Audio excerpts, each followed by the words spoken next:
వికసిత్ భారత్ మోదీ గారు 3.0 ఏదైతే పాలనలో మొన్న ఫిబ్రవరి 1 నాడున మన గౌరవనీయులైన ఆర్థిక మంత్రి శ్రీమతి నిర్మలా సీతారామన్ గారు ప్రవేశపెట్టిన బడ్జెట్ ఏదైతే ఉన్నదో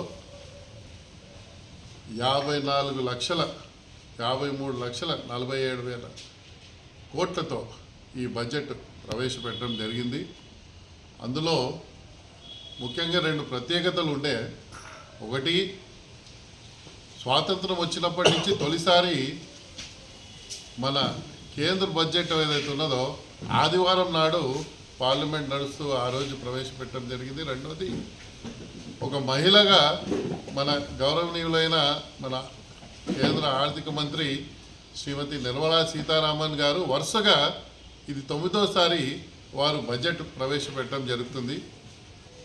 భారతీయ జనతా పార్టీ నారీ శక్తి అనే ఒక అంశంపై మహిళలని సశక్తీకరణ చేయాలి అనే ఒక ఆలోచనతో మహిళలకి ప్రాధాన్యత ఇస్తున్న సమయంలో మాట్లాడటమే కాకుండా మాటల్ని నడవడికల్లో కూడా ఆచరణలో కూడా పెట్టడం అన్నది దీనికి నిదర్శనంగా భావిస్తూ వారికి మేము హృదయపూర్వక శుభాకాంక్షలు తెలియజేస్తూ, ముఖ్యంగా మొన్న ప్రవేశపెట్టిన బడ్జెట్ ఏదైతే ఉన్నదో వాటికి మా గౌరవనీయులైన ఆర్థిక మంత్రి శ్రీమతి నిర్మలా సీతారామన్ గారికి మేము ప్రత్యేక ధన్యవాదాలు తెలియజేస్తున్నాం.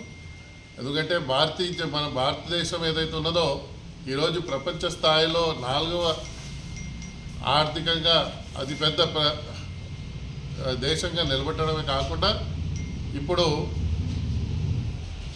ఈ దేశాన్ని ఆత్మనిర్భర్ భారత్ మరియు ఒక సమతుల్యతతో నిలబడే దిశగా దాన్ని ప్రధాన ఉద్దేశంగా భావిస్తున్నాను.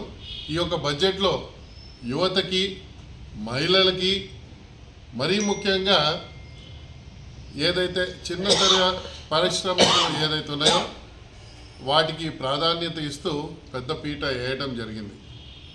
ఒక పక్క ఆత్మనిర్భర్ భారతే కాకుండా ఏదైతే సంస్కరణలు వారు ఆదాయ పన్నులో కానివ్వండి, మరి జిఎస్టీలో కానివ్వండి, వారు గత కొంత సంవత్సరాల నుంచి వస్తున్నారో ఆ సంస్కరణలు ఇంకా కొంత వేగవంతం చేస్తూ మరి కొనుగోలు శక్తి ఏదైతే ఉన్నదో పెంచే విధంగా, ప్రత్యేకించి మధ్యతరగతి వారికి కొనుగోలు శక్తి పెరిగే దిశలో మరి మన ఏదైతే బడ్జెట్ మన ఒక ఆర్థిక మన వృద్ధి రేట్ ఏదైతే ఉన్నదో అది పెరుగుదల దిశగా దానికి తోడ్పడేదానికి ఈ బడ్జెట్ అనేది రూపకల్పన చేయడం జరిగింది.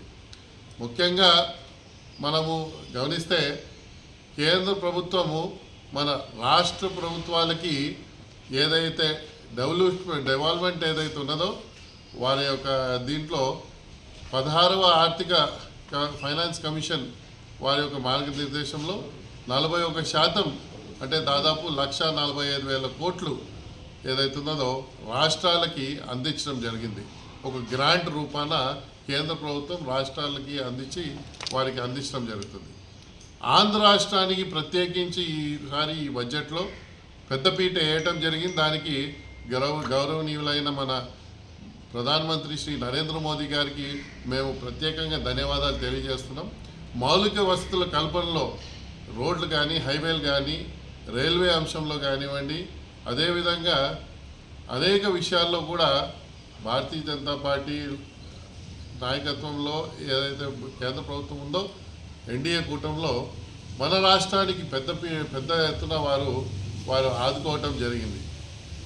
3 హై స్పీడ్ రైల్ నెట్వర్క్లు ఏవైతున్నాయో దేశవ్యాప్తంగా కూడా 7 హై స్పీడ్ రైల్వే నెట్వర్క్ అనేది వారు శాంక్షన్ చేస్తే ఈ బడ్జెట్ ద్వారా మన రాష్ట్రంలోనే 3 హై స్పీడ్ నెట్వర్క్లు ఏదైతే ఉన్నదో రైల్ నెట్వర్క్ అనేది వారు అందించడం జరిగింది.